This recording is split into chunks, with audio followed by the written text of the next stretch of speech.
નમસ્તે વિદ્યાર્થી મિત્રો, કેમ છો બધા? મજામાં છો ને?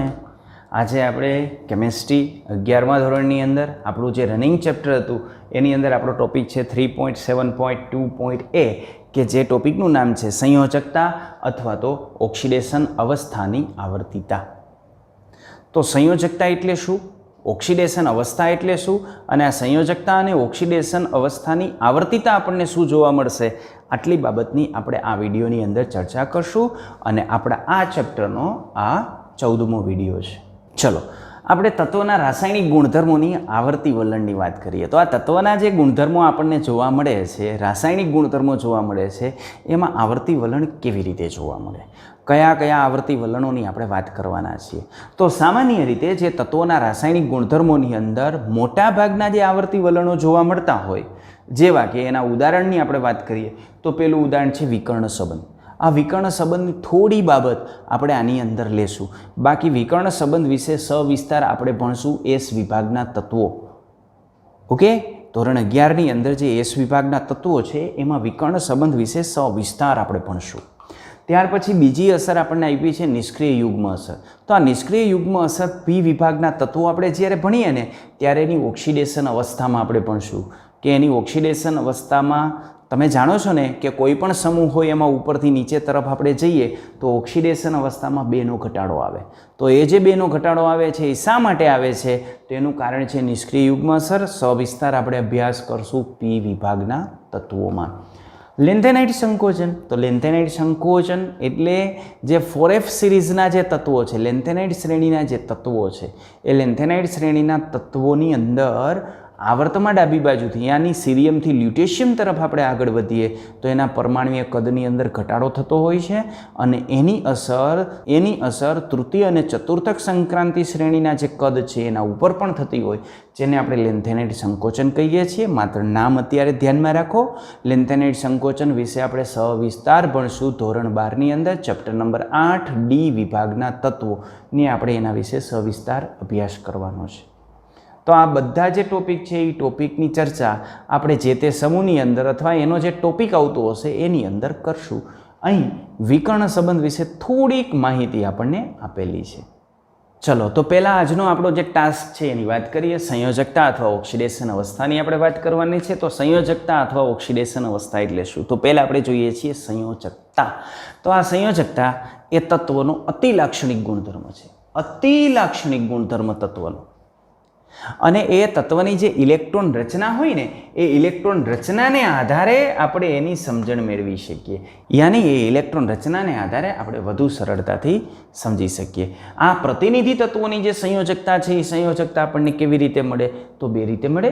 સામાન્ય રીતે આ પ્રતિનિધિ તત્વોની જે સંયોજકતા છે એ એની સંયોજકતા કક્ષકમાં રહેલા ઇલેક્ટ્રોનની સંખ્યા જેટલી હોય અથવા તો સંયોજકતા કક્ષકના જે ઇલેક્ટ્રોન છે એને આપણે 8માંથી બાદ કરી લઈએ અને જે આપણને મળે એ એની સંયોજકતા થાય. એટલે એની સંયોજકતા આપણે 2 રીતે મેળવી શકીએ. કાં તો વેલેન્સ સેલની અંદર રહેલા ઇલેક્ટ્રોનની સંખ્યા અથવા તો આ જે ઇલેક્ટ્રોનની સંખ્યા છે એને 8માંથી બાદ કરી દો, જે આંકડો મળશે એને આપણે શું કહેશું? એની સંયોજકતા.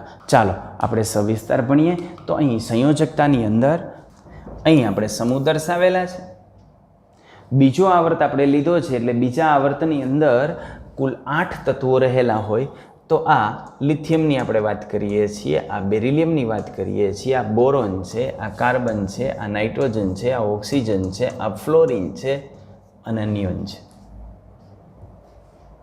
તો હવે સંયોજકતા ઇલેક્ટ્રોનની સંખ્યાને આધારે આપણે જઈએ ને તો એની સંયોજકતા ઇલેક્ટ્રોનની સંખ્યા આમાં 1 હોય, આમાં આપણને 2 જોવા મળશે, આમાં 3 જોવા મળશે, 4 હશે, 5 હશે, 6 હશે, 7 હશે અને નિયોનની અંદર 8 હશે. અને બીજું સંયોજકતા આપણે જોતી હોય તો સંયોજકતા બીજી આપણને કેવી રીતે મળશે? 8માંથી બાદ કરતા. તો જો આપણે આને 8માંથી બાદ કરીએ તો કેટલા મળે? 7. 8માંથી બાદ કરીએ તો 6.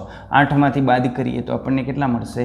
5, 4, 3, 2, 1 અને અહીં કેટલા મળશે? 0.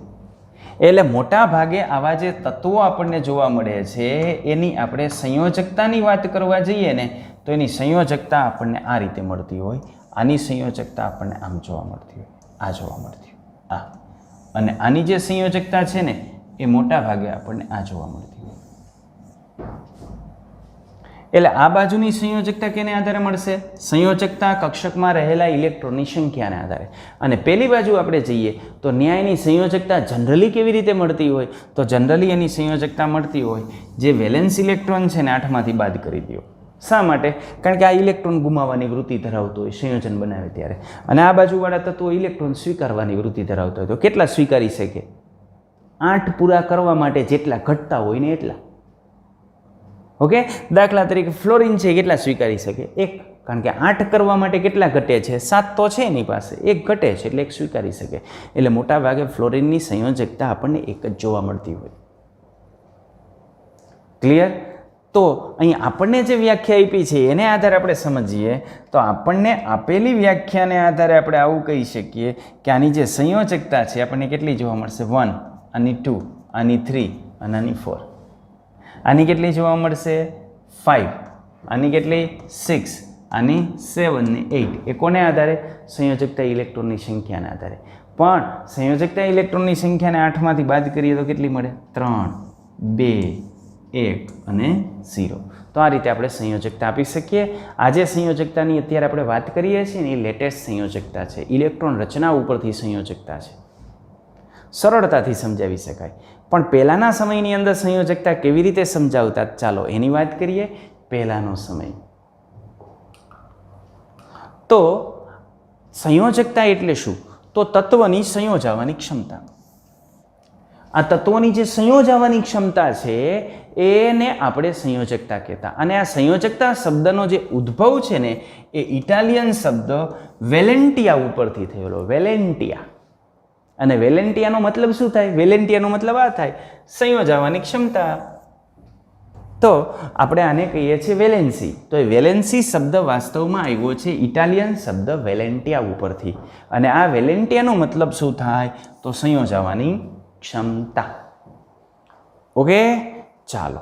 ફ્રેન્કલેન્ડે આ સંયોજકતા કેવી રીતે સમજાવેલી? તો એને એવું કીધું કે તત્વની એચ સાથે સંયોજાવાની જે ક્ષમતા છે ને એને કહેવાય સંયોજકતા. તત્વની એચ સાથે સંયોજાવાની ક્ષમતા એને કહેવાય એની સંયોજકતા. દાખલા તરીકે માનો કે લિથિયમ આપણે લઈએ ને તો 1 હાઇડ્રોજન સાથે સંયોજાશે. બેરિલિયમ આપણે લઈએ ને તો એ 2 હાઇડ્રોજન સાથે સંયોજાશે.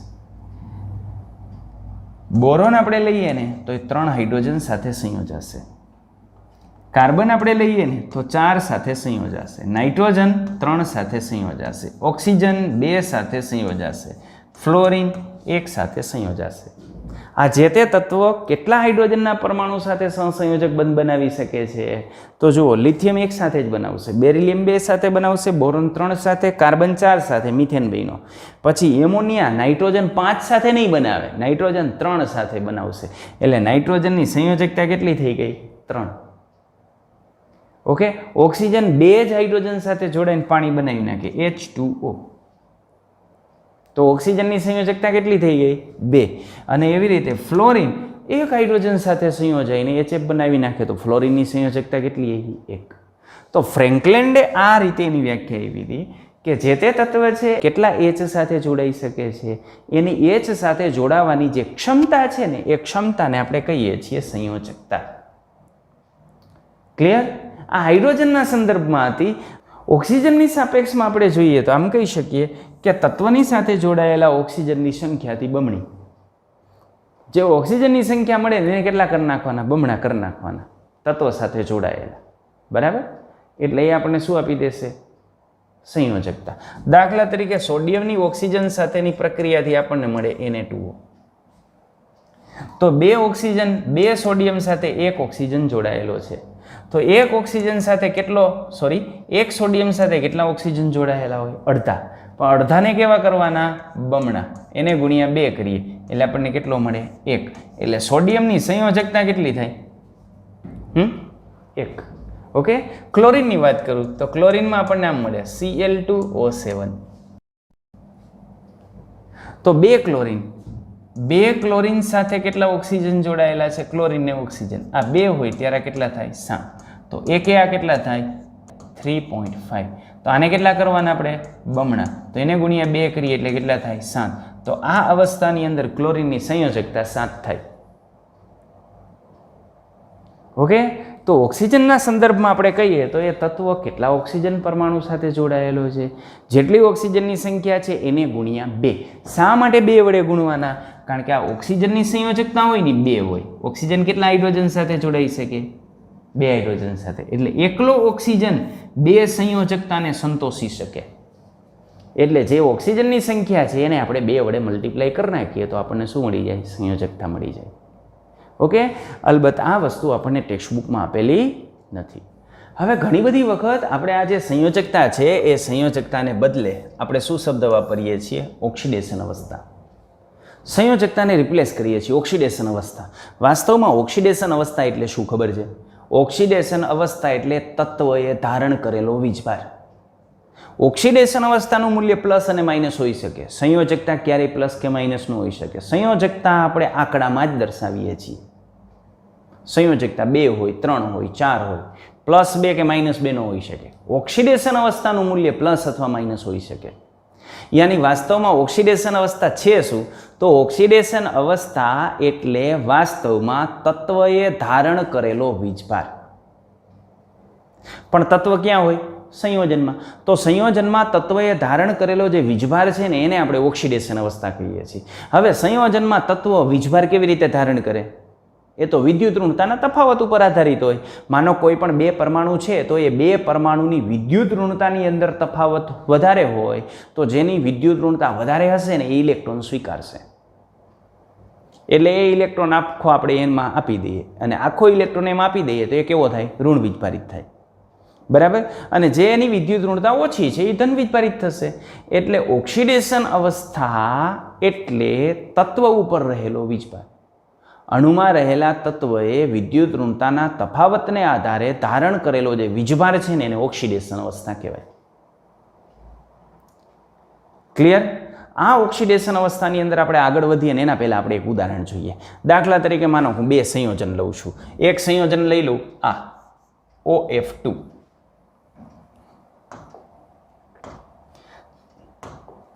ચલો, તો એક સંયોજન આપણે લઈ લીધું OF2 અને બીજું સંયોજન આપણે લીધું Na2O. તો આ 2 સંયોજન લીધા. હવે આ સંયોજનમાં મારે ઓક્સિડેશન અવસ્થા નક્કી કરવી છે. તો પહેલાં OF2 ની અંદર હું ઓક્સિડેશન અવસ્થા નક્કી કરું, પછી Na2O છે સોડિયમ ઓક્સાઇડ, એની અંદર ઓક્સિડેશન અવસ્થા નક્કી કરું. તો આ બંને જે તત્વો છે ને એની અંદર આ બંને જે સંયોજન છે ને એની અંદર તત્વો કેટલા રહેલા છે? એક Na છે, એક ઓક્સિજન છે અને એક ફ્લોરિન છે. આ 3 તત્વો છે. તો સૌથી પહેલાં તમારે એની વિદ્યુત ઋણતા ધ્યાનમાં રાખવાની. તો આની વિદ્યુત ઋણતા આપણે જાણીએ છીએ કે આની વિદ્યુત ઋણતા 4 થાય, આની વિદ્યુત ઋણતા 3.5 થાય, સોડિયમની 0.9 થાય. ક્લિયર? ઓકે. હવે જેની વિદ્યુત ઋણતા વધારે હોય એની ઇલેક્ટ્રોન આકર્ષવાની ક્ષમતા વધારે હોય. એટલે તમે જે સંયોજન લ્યો ને એ સંયોજનની અંદર જેની વિદ્યુત ઋણતા વધારે છે ને એને છૂટ દઈ દેવાની. જા ભાઈ, તારે જેટલા ઇલેક્ટ્રોન જોતા હોય ને એટલા લઈ લે, તું નિષ્ક્રિય વાયુ જેવી ઇલેક્ટ્રોન રચના પ્રાપ્ત કરી લે. એને છૂટ આપી દેવાની. કોને છૂટ આપવાની? જેની વિદ્યુત ઋણતા વધારે હોય ને એને. ઓકે, એને છૂટ આપી દો. દાખલા તરીકે આજે OF2 છે એની અંદર વિદ્યુત ઋણતાનો ક્રમ આપણને આમ જોઈડો. એટલે ઓક્સિજન ને ફ્લોરિન એમાં વિદ્યુત ઋણતા કોની વધારે? ફ્લોરિનની. એટલે ફ્લોરિનને આપણે છૂટ આપી દેશું. તો ફ્લોરિન પરમાણુને કહી દેશું ભાઈ તાર જોઈએ એટલા ઇલેક્ટ્રોન તું લઈ લે. પણ વાસ્તવમાં ફ્લોરિન પરમાણુની ઇલેક્ટ્રોન રચના કેટલી છે? 2s2 2p5. અને નિષ્ક્રિય વાયુની ઇલેક્ટ્રોન રચના અહીંયા કેટલી હોય? 2s2 2p6. એટલે ફ્લોરિન કેટલો ઇલેક્ટ્રોન સ્વીકારી શકશે? વધીને 1 ઇલેક્ટ્રોન સ્વીકારી શકશે. એટલે આ જે OF2 અણુ બન્યો એમાં ફ્લોરિનનો પ્રત્યેક પરમાણુ 1 ઇલેક્ટ્રોનની ભાગીદારી કરે. કોની સાથે 1 ઇલેક્ટ્રોનની ભાગીદારી કરે? આ ઓક્સિજનના પરમાણુ સાથે ભાગીદારી કરે. રેડી? એટલે એનું અષ્ટક પૂર્ણ થઈ જાય. ક્લિયર આટલું? ચાલો, હવે 1 ઇલેક્ટ્રોનની ભાગીદારી કરે અને આ ફ્લોરિન પરમાણુ છે એ વધુ વિદ્યુત ઋણ છે. જો હું એનું બંધારણ દોરું તો એનું બંધારણ હું આ રીતે લખી શકું. આ એક ઓક્સિજન છે. રેડી? એની આ ફ્લોરિન સાથે ભાગીદારી થઈ. આ બાજુ ફ્લોરિન સાથે એને ભાગીદારી કરી. આ ઓક્સિજનના નોન બોન્ડિંગ ઇલેક્ટ્રોન પેર, આ નોન બોન્ડિંગ ઇલેક્ટ્રોન પેર, આ ઓક્સિજનના બીજા 2 ઇલેક્ટ્રોન. ક્લિયર? ફ્લોરિનના ઇલેક્ટ્રોન હું દર્શાવું તો આ ફ્લોરિનના ઇલેક્ટ્રોન, આ ફ્લોરિનનો 1 ઇલેક્ટ્રોન. ફ્લોરિન પાસે કુલ કેટલા ઇલેક્ટ્રોન હોય? 7 ઇલેક્ટ્રોન હોય. તો આ 7 ઇલેક્ટ્રોન. આ ફ્લોરિનનો 1 ઇલેક્ટ્રોન. આ ફ્લોરિન પાસે કુલ 7 ઇલેક્ટ્રોન હોય તો બ્લુ કલરના આપણે ફ્લોરિનના દર્શાવેલા છે. અહીં ફ્લોરિનની વિદ્યુત ઋણતા વધારે હોય છે. આ ભાગીદારીનો ઇલેક્ટ્રોન છે ને એ ફ્લોરિન તરફ ખેંચાયેલો રહે અને ફ્લોરિન તરફ કેટલા ઇલેક્ટ્રોન ખેંચાયેલા રહે? 1. એટલે આના ઉપરનો વીજભાર આપણે ગણીએ છીએ -1. આ ફ્લોરિનના કેટલા ઇલેક્ટ્રોન ખેંચાય? 1. એટલે આ ફ્લોરિને ધારણ કરેલો જે વીજભાર છે ને એ આપણે ગણીએ છીએ -1. અને આ પરિસ્થિતિની અંદર બચારા ઓક્સિજનનું શું થાય? તો ઓક્સિજનને 2 ગુમાવવા પડે ને 2 ગુમાવે એટલે એને ધારણ કરેલો વીજભાર આપણે કેટલો ગણીએ છીએ? +2. તો આ અણુની અંદર જે તે પરમાણુએ ધારણ કરેલો જે વીજભાર છે ને એને આપણે એની ઓક્સિડેશન અવસ્થા કહીએ છીએ. તો ફ્લોરિનની ઓક્સિડેશન અવસ્થા કેટલી આવશે? -1. શું કામ -1? કારણ કે ફ્લોરિન વધુ વિદ્યુત ઋણ છે એટલા માટે એને 1 ઇલેક્ટ્રોન સ્વીકાર્યો. ઓકે, તો સામે ઓક્સિજનનું શું થાય? તો આ જે ઓક્સિજન છે એની બાહ્યતમ કક્ષાની ઇલેક્ટ્રોન રચના આપણે જોઈએ તો એ 2s2 2p4 હોય. એટલે સૌરુત ઇલેક્ટ્રોન રચના પ્રાપ્ત કરવા માટે યાની નિષ્ક્રિય વાયુ જેવી ઇલેક્ટ્રોન રચના પ્રાપ્ત કરવા માટે એને 2 ઇલેક્ટ્રોનની ભાગીદારી કરવી પડે. અને 2 ઇલેક્ટ્રોનની ભાગીદારી તમે આ લઈ લો 1 2 3 4 અને ભાગીદારીના ઇલેક્ટ્રોન આપણે આમ ગણી નાખીએ. આપણે જો આમ ગણી નાખીએ કે ઓક્સિજન પાસે કેટલા ઇલેક્ટ્રોન છે? 1 2 3 4 5 6 7 ને 8. આ 2 ભાગીદારીના ઇલેક્ટ્રોન. બરાબર. તો ભાગીદારીમાં બંને જગ્યાએ 2 ઇલેક્ટ્રોન, બંને જગ્યાએ 1 ઇલેક્ટ્રોનની ભાગીદારી કરી એટલે ભાગીદારીના કુલ 4 ઇલેક્ટ્રોન થયા અને 4 પોતાની પ્રાઇવેટ પ્રોપર્ટીના. થઈ ગયું અષ્ટક એનું પૂર્ણ. બરાબર. તો અહીં એને 2 પરમાણુ 2 ઇલેક્ટ્રોન સાથે ભાગીદારી કરવી પડી અને ફ્લોરિનના જે 2 પરમાણુ છે એની સાથે આવી રીતે 1 ઇલેક્ટ્રોનની ભાગીદારી કરી અને આ ભાગીદારી કરી એમાં ઓક્સિજનની વિદ્યુત ઋણતા ઓછી છે. વિદ્યુત ઋણતા ઓછી છે એટલે ઇલેક્ટ્રોન કોણ લઈ ગયો? ફ્લોરિન લઈ ગયો. તો ફ્લોરિનની ઓક્સિડેશન અવસ્થા આપણે ગણી -1. તો અહીં ઓક્સિજનને 2 ગુમાવવા પડ્યા એટલે ઓક્સિજનની ઓક્સિડેશન અવસ્થા કેટલી આવે? +2. ઇન શોર્ટ ઓક્સિડેશન અવસ્થા એટલે શું? અણુમાં રહેલા પરમાણુની વિદ્યુત ઋણતાના તફાવતને આધારે તેના પર ધારણ કરેલો વીજભાર. હવે વીજભારનું મૂલ્ય પ્લસ ને માઇનસ બંને હોય એટલે ઓક્સિડેશન અવસ્થા પ્લસ ને માઇનસ બંને દર્શાવવાની. Okay, ready? ચલો હવે આપણે જે બીજું સંયોજન લીધું હતું બીજા સંયોજનની વાત કરીએ તો બીજું સંયોજન હતું Na2O. વિદ્યુત ઋણતા કોની વધારે? હવે આમાં ઓક્સિજનની વધારે. પહેલામાં ફ્લોરિનની વધારે હતી એટલે આમાં છૂટ કોને દેવાની? ઓક્સિજનને. ભાઈ લઈ લે, તાર જોતું એટલું લઈ લે. બરાબર. તો ઓક્સિજનની સંયોજકતા કક્ષકમાં કેટલા ઇલેક્ટ્રોન હતા? 1 2 3 4 5 ને 6. અષ્ટક પૂરું કરવા માટે 2 ઇલેક્ટ્રોન ઘટતા હતા. ઘટે છે ને? અષ્ટક પૂર્ણ કરવા માટે એની પાસે 2 ઇલેક્ટ્રોન ઘટે છે. જ્યારે સોડિયમ છે તો સોડિયમને નિષ્ક્રિય વાયુ ઉપરાંત એની સંયોજકતા કક્ષા 3s ની અંદર 1 ઇલેક્ટ્રોન છે. અહીંયા સોડિયમને 3s ની અંદર 1 ઇલેક્ટ્રોન છે. તો જો આ સોડિયમ 3s ના 1 ઇલેક્ટ્રોન ગુમાવે તો સોડિયમ કેવો વીજભાર ધારણ કરે? +1 વીજભાર ધારણ કરે. અને એ ઇલેક્ટ્રોન જો આ ઓક્સિજન સ્વીકારી લે તો ઓક્સિજન કુલ કેટલા ઇલેક્ટ્રોન સ્વીકારે છે? 2 સ્વીકાર્યા એટલે ઓક્સિજન કેવો વીજભાર ધારણ કરે? -2. તો ઓક્સિજને ધારણ કરેલો વીજભાર -2 એટલે આમાં ઓક્સિજનની ઓક્સિડેશન અવસ્થા કેટલી થશે? -2. જ્યારે સોડિયમની ઓક્સિડેશન અવસ્થા કેટલી થશે? એને ધારણ કરેલા વીજભાર જેટલી. ઓકે, ચાલો તો અહીં આપણે કહી શકીએ કે આ 2 ઇલેક્ટ્રોન સ્વીકારે છે. કોણ? ઓક્સિજન. કોની પાસેથી? 1 સોડિયમ પાસેથી 2 ઇલેક્ટ્રોન સ્વીકારે છે. તેથી એની ઓક્સિડેશન અવસ્થા -2 થઈ જાય. કોની ઓક્સિડેશન અવસ્થા? ઓક્સિજનની. જ્યારે આ સોડિયમ છે એની ઇલેક્ટ્રોન રચના 3s1 છે એ 1 ઇલેક્ટ્રોન ગુમાવે અને 1 ઇલેક્ટ્રોન ગુમાવે એટલે એની ઓક્સિડેશન અવસ્થા ગુમાવે છે એટલે એની ઓક્સિડેશન અવસ્થા કેવી આવે? +1. તો આમ ઓક્સિડેશન અવસ્થા આપણને મળે. ઇન શોર્ટ ઓક્સિડેશન અવસ્થાની આપણે વ્યાખ્યા આપવી હોય તો ઓક્સિડેશન અવસ્થાની વ્યાખ્યા આપણે આ રીતે આપી શકીએ કે ચોક્કસ સંયોજનમાં રહેલા તત્વની ઓક્સિડેશન અવસ્થા અણુમાં રહેલા અન્ય પરમાણુઓની વિદ્યુત ઋણતાને અનુરૂપ પરમાણુએ પ્રાપ્ત કરેલો ધારણ કરેલો વીજભાર છે. Okay, ready? હવે હું તમને બીજી એક વસ્તુ સમજાવું. આપણી પાસે રહેલો જે આયન છે ને એ એકલ આયન છે. દાખલા તરીકે માનો કે છે S-2, O-2, Na+1, Mg+2. તો આવો એકલ આયન હોય ને એની ઓક્સિડેશન અવસ્થા અને સંયોજકતા સરખી જ થાય. એની ઓક્સિડેશન અવસ્થા અને સંયોજકતા કેવી થાય? સરખી જ થાય. દાખલા તરીકે આની સંયોજકતા પૂછો તો કેટલી આવે? 2. ઓક્સિડેશન અવસ્થા -2, સંયોજકતા 2, ઓક્સિડેશન અવસ્થા -2, સંયોજકતા 1, ઓક્સિડેશન અવસ્થા +1, સંયોજકતા 2, ઓક્સિડેશન અવસ્થા +2. તો એની જે સંયોજકતા છે ને, સંયોજકતા જ શું થાય? ઓક્સિડેશન અવસ્થા. અથવા એની ઓક્સિડેશન અવસ્થા છે એ જ શું થાય? એની સંયોજકતા થાય.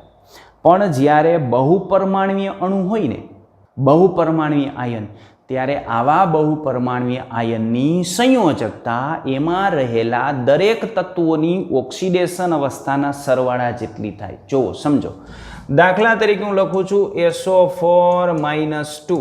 આની સંયોજકતા કેટલી? તો એની સંયોજકતા 2. કેવી રીતે એની સંયોજકતા 2 મળે? તો એની સંયોજકતા 2 આવી રીતે મળે કે એમાં રહેલા દરેક પરમાણુની ઓક્સિડેશન અવસ્થા, સલ્ફરની ઓક્સિડેશન અવસ્થા કેટલી? +6. એમાં રહેલા ઓક્સિજનની ઓક્સિડેશન અવસ્થા કેટલી? -2. તો એમાં રહેલા દરેક પરમાણુની ઓક્સિડેશન અવસ્થાનો સરવાળો, તો સલ્ફરમાંથી આપણને મળશે 6, ઓક્સિજન 4 છે અને 4 એ 4ની આપણને મળશે -2, એટલે કુલ કેટલી મળશે? -8. તો ફાઇનલી કેટલી મળી? -2. આને શું કહેવાય? સંયોજકતા. પણ એ સંયોજકતા કેવી રીતે મળે? એની અંદર રહેલા દરેક પરમાણુની ઓક્સિડેશન અવસ્થાનો સરવાળો. એટલે જો એકલ પરમાણુ હોય તો એની જે ઓક્સિડેશન અવસ્થા છે ને એ જ એની સંયોજકતા થઈ જાય. પણ જો બહુપરમાણવીય આયન હોય તો બહુપરમાણવીય આયનની અંદર રહેલા દરેક તત્વોની ઓક્સિડેશન અવસ્થાનો સરવાળો આપણે કરીએ ને ત્યારે આપણને એની સંયોજકતા મળે. Is that clear? ઓકે, ચલો. હવે હાઇડ્રાઇડ અને ઓક્સાઇડ જે સંયોજન છે એ સંયોજનમાં તત્વોની સંયોજકતામાં જોવા મળતા કેટલાક આવર્તી વલણો છે એ આપણને કોષ્ટકની અંદર દર્શાવેલા છે. તો કેટલાક તત્વો એવા છે કે જુદી જુદી સંયોજકતા દર્શાવતા હોય, અને આવી જુદી જુદી જે સંયોજકતા દર્શાવતા હોય એવા તત્વો મોટા ભાગે સંક્રાંતિ તત્વો અને એક્ટિનાઇટ તત્વોની અંદર એવું ખાસ જોવા મળતો હોય. યાની સંક્રાંતિ તત્વો અને એક્ટિનાઇટ તત્વોનો એ વિશિષ્ટ ગુણધર્મો છે. દાખલા તરીકે માનો કે સંક્રાંતિ તત્વ લઈ લઉં. સંક્રાંતિ તત્વ હું લઉં છું Fe. તો Feમાં મને Fe+2 જોવા મળે ને Fe+3 જોવા મળે. બરાબર? ચાલો, તો આની સંયોજકતા કેટલી? 2. આની સંયોજકતા કેટલી? 3. હું Mn ની વાત કરું ને તો Mn માં +2 થી ચાલુ કરી અને Mn+7 સુધીની બધી ઓક્સિડેશન અવસ્થા જોવા મળે. તો આમાં એની સંયોજકતા કેટલી થાય? 2. આમાં કેટલી થાય? 7. અને 2 થી 7 સુધીની બધી સંયોજકતા જોવા મળતી હોય. એટલે આ સંક્રાંતિ તત્વો છે. તો સંક્રાંતિ તત્વોની અંદર મલ્ટી ઓક્સિડેશન સ્ટેટ જોવા મળતું હોય, એને લઈને એમાં આવી જુદી જુદી સંયોજકતા દર્શાવતા હોય, અને જુદી જુદી સંયોજકતા દર્શાવવી એ સંક્રાંતિ તત્વો અને જે એક્ટિનાઇડ શ્રેણીના તત્વો છે એનો વિશિષ્ટ ગુણધર્મો છે. ओके, चलो वहां से आगे बढ़ेंगे. અહીં આપણે કેટલાક હાઇડ્રાઇડના સૂત્રો આપેલા છે અને અહીં ઓક્સાઇડના સૂત્રો આપેલા છે. ક્લિયર? આ આલ્કલી ધાતુ તત્વ છે એટલે આનો જે હાઇડ્રાઇડ હોય ને એમ H પ્રકારનો જ હોય. MH, lithium hydride, sodium hydride, potassium hydride.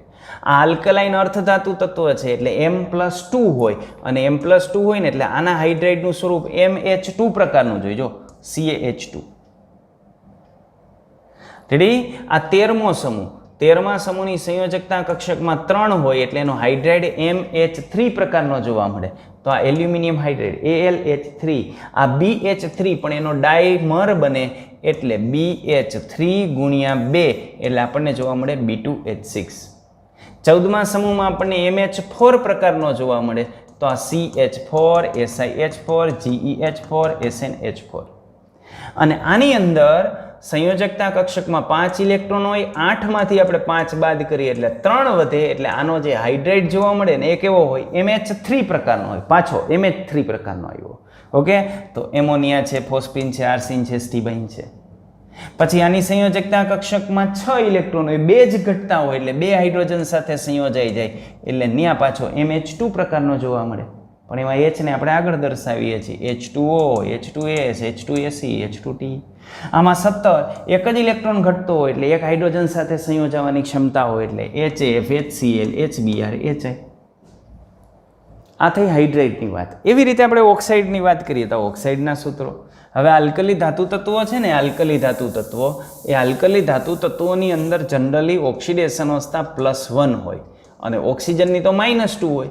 તો આલિયો માલિયો આપણે કરીએ એટલે એમ કેટલા થઈ જાય 2 અને ઓ કેટલા થઈ જાય 1. તો આના હંમેશા M2O પ્રકારના ઓક્સાઇડ જોવા મળે. જો Li2O, Na2O, K2O. ઓકે, હવે આલ્કલાઇન અર્ધધાતુ તત્વમાં M+2 હોય અને O -2 હોય. બંનેનો વીજભાર સરખો હોય એટલે વીજભાર બેલેન્સ જ છે. એટલે આના જે ઓક્સાઇડ જોવા મળે ને MO પ્રકારના હોય. MgO, CaO, SRO, BaO.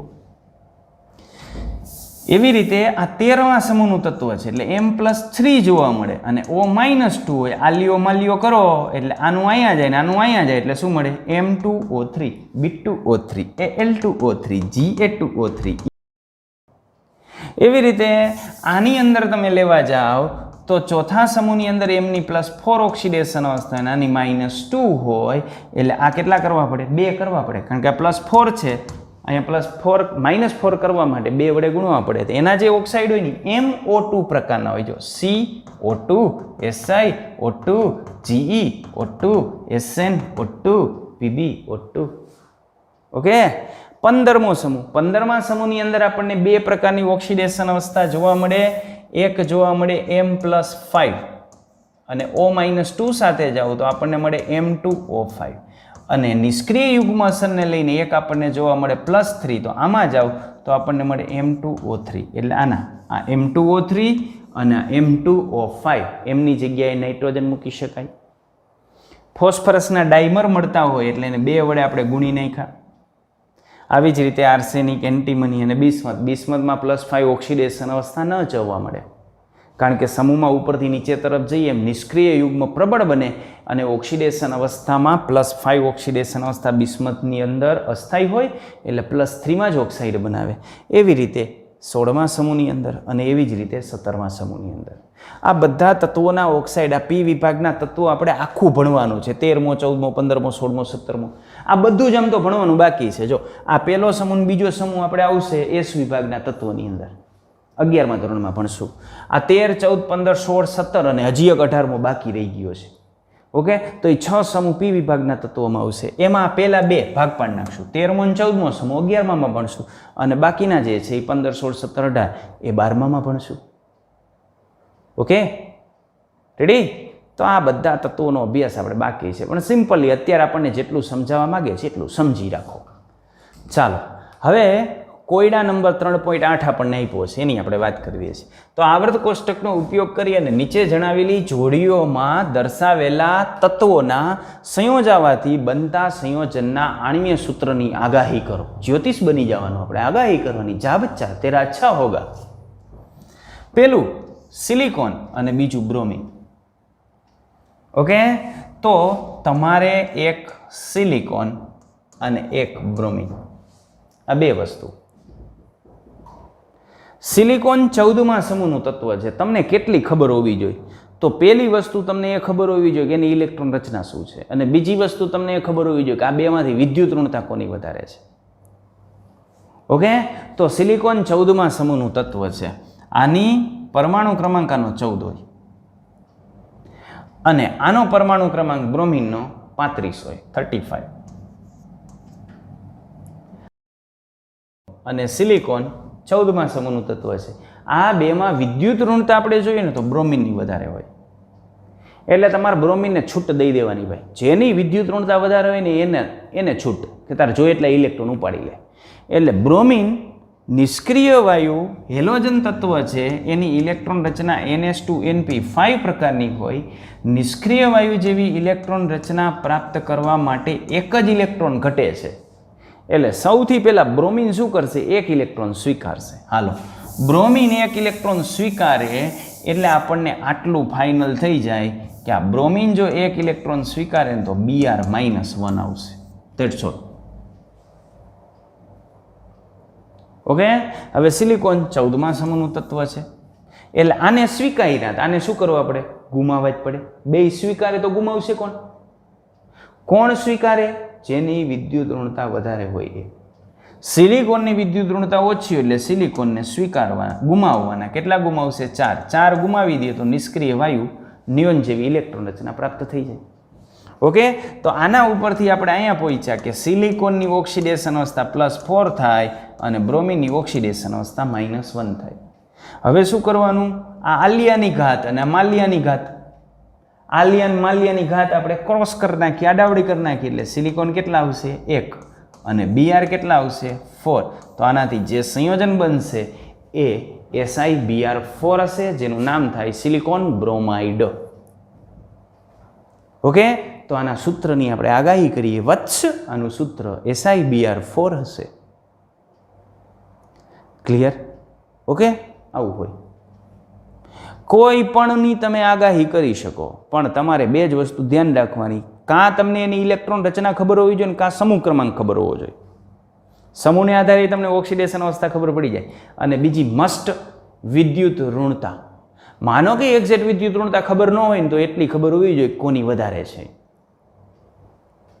બરાબર. હવે તમને એમ થાય કે બ્રોમિનની વિદ્યુત ઋણતા, તો બ્રોમિનની વિદ્યુત ઋણતાને માર્ગ ગોળી મેં લીધું કે બ્રોમિન હેલોજન તત્વ છે. હેલોજન એટલે અધાતુ. અધાતુની રાસાયણિક સક્રિયતા વધારે હોય. અધાતુને કેવો ગુણધર્મ હોય? ઇલેક્ટ્રોન સ્વીકારવાનો. પણ આ હેલોજન છે બચારો એક જ સ્વીકારી શકે, બે ન સ્વીકારી શકે, એટલે એને એક દઈ દીધો. Okay, ready? ચાલો બીજું જોઈએ. બીજું આપણને આપ્યું છે એલ્યુમિનિયમ અને સલ્ફર. લે, એલ્યુમિનિયમ ને સલ્ફર. તો એલ્યુમિનિયમ એટલે આ Al, પરમાણુ ક્રમાંક એનો 13, નિષ્ક્રિય વાયુ જેવી ઇલેક્ટ્રોન રચના. બીજો સલ્ફર, એનો પરમાણુ ક્રમાંક 16. નિષ્ક્રિય વાયુ જેવી ઇલેક્ટ્રોન રચના આ પણ પ્રાપ્ત કરે. વિદ્યુત ઋણતાનો તફાવત વધારે હોય સલ્ફરનો. વિદ્યુત ઋણતા વધારે હોય સલ્ફરની. એટલે સલ્ફરને કીધું લઈ લે ભાઈ, તાર જોતું હોય લઈ લે. એટલે સલ્ફરે 2 ઇલેક્ટ્રોન સ્વીકાર્યા એટલે S-2 બન્યો. હવે એની ઇલેક્ટ્રોન રચના આર્ગોન જેવી થઈ ગઈ, નિષ્ક્રિય વાયુ જેવી. ઓકે, એટલે એલ્યુમિનિયમની સંયોજકતા કક્ષકમાં 13 ઇલેક્ટ્રોન છે, પણ આ સંયોજકતા કક્ષકના 3 ઇલેક્ટ્રોન જો એલ્યુમિનિયમ ગુમાવી દે ને તો હવે 10 ઇલેક્ટ્રોન થઈ જાય, નિયોન જેવી ઇલેક્ટ્રોન રચના. તો આની ક્ષમતા છે 3 ગુમાવવાની અને આની ક્ષમતા છે 2 જ સ્વીકારવાની. ઓકે, તો હવે આપણને 2 આયન મળી ગયા. કયા આયન મળ્યા? એક છે Al+3 અને બીજો છે S-2. તો શું કરી નાખશું? આ લિયોમાં લિયો. ઓકે, તો Al કેટલા આવે? 2 અને S કેટલા આવે? 3. તો જો આની અંદર 2 Al ગોઠવાય તો વીજભાર કેટલો થઈ જાય? +6. અને 3 સલ્ફર હોય તો વીજભાર કેટલો થઈ જાય? -6. ઓલ ઓવર વીજભારની દ્રષ્ટિએ કેવું થઈ જાય? તટસ્થ. તો આ બધો ખેલ છે ને આના માટેનો છે, વીજભારની દ્રષ્ટિએ તટસ્થ કરવા માટેનો.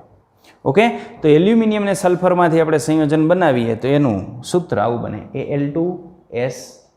Al2S3. વચાઈશું આને એલ્યુમિનિયમ સલ્ફાઇડ. ઓકે, હજુ આપણે આગળ વધીએ. માનો કે મારે સંયોજન બનાવવું છે, એક જોઈ છે Mg અને એક જોઈ છે નાઇટ્રોજન. આ બેમાંથી મારે સંયોજન બનાવવું છે. તો કેવું બને? Mg અને નાઇટ્રોજન વચ્ચે સંયોજન બને તો સંયોજન કેવું બને? તો આ સંયોજનની આપણે વાત કરીએ. તો પહેલા Mg એનો પરમાણુ ક્રમાંક કેટલો? 12. નાઇટ્રોજનનો પરમાણુ ક્રમાંક કેટલો? 7. વિદ્યુત ઋણતા કોની વધારે હોય? નાઇટ્રોજનની.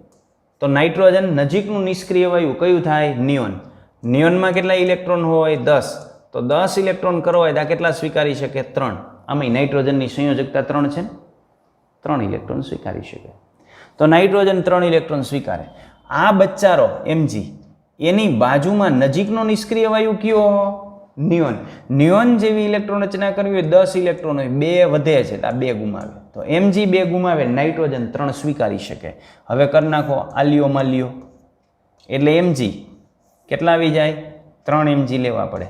નાઇટ્રોજન કેટલા લેવા પડે? 2 લેવા પડે. આને કહેવાય મેગ્નેશિયમ નાઇટ્રાઇડ. ઓકે, ચાલો, તો આવું સૂત્ર આપણને મળે આની અંદર. હવે હું તમને એમ કહું કે મારા ભાઈ એક એલ્યુમિનિયમ લેવું છે અને એક ફોસ્ફરસ લેવું છે. એલ્યુમિનિયમ ને ફોસ્ફરસ. તો એલ્યુમિનિયમનો પરમાણુ ક્રમાંક હોય 13 અને ફોસ્ફરસનો પરમાણુ ક્રમાંક હોય 15. 15 હોય એટલે 18 કરવા માટે ફોસ્ફરસ 3 ઇલેક્ટ્રોન સ્વીકારવા પડે, તો ફોસ્ફરસ 3 સ્વીકારે. ઓકે, અને એલ્યુમિનિયમને 3 ગુમાવવા પડે, તો એલ્યુમિનિયમ 3 ગુમાવે, તો એલ્યુમિનિયમ 3 ગુમાવ્યા અને ફોસ્ફરસે 3 સ્વીકાર્યા. એટલે આમાં આપણે આલ્યો કરીએ તો શું થઈ? એલ્યુમિનિયમ 3 અને ફોસ્ફરસ 3. આમાં સામાન્ય નીકળે કાંઈ? તો હા, 3 સામાન્ય નીકળે. તો આનું સૂત્ર શું થઈ જાય? Lp. આને કહેવાય એલ્યુમિનિયમ ફોસ્ફાઇડ.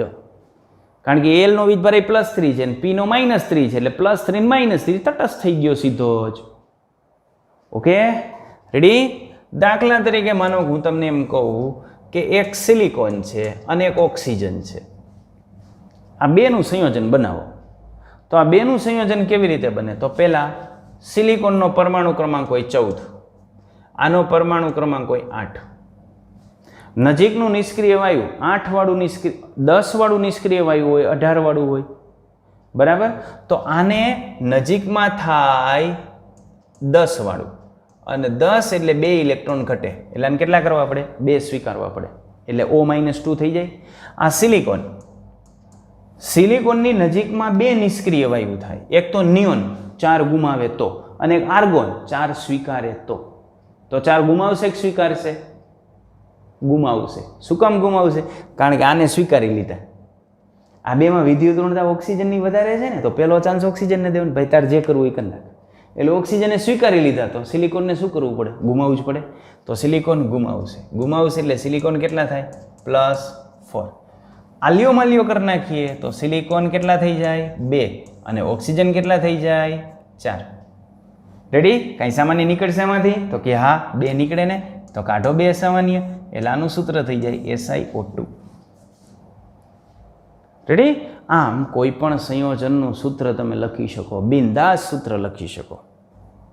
આવડે આવું? હે? હાથો પાડો. હા, પ્રેક્ટિસ, બીજું કશું જ નથી. પ્રેક્ટિસ. અને જેટલી આમાં પ્રેક્ટિસ વધારે ને એટલી ગ્રીપ વધારે. આ કેમિસ્ટ્રી એક એવો સબ્જેક્ટ છે કે જેની અંદર તમે જેમ વધુ પ્રેક્ટિસ કરો ને એમ એ તમારા માટે સરળ બનતો જાય. ક્લિયર? અને સમજીને કરવાનું, ગોખવાનો ક્યારેય પ્રયત્ન નહીં કરવાનો. જેટલું સમજીને કરશો એટલું તમારા માટે વધારે સરળ રહેશે. Thank you. લાઈક કરો, શેર કરો, અરે યાર સબસ્ક્રાઈબ કરાવો. ચાલો બધાને ટાટા બાય બાય. ઓકે.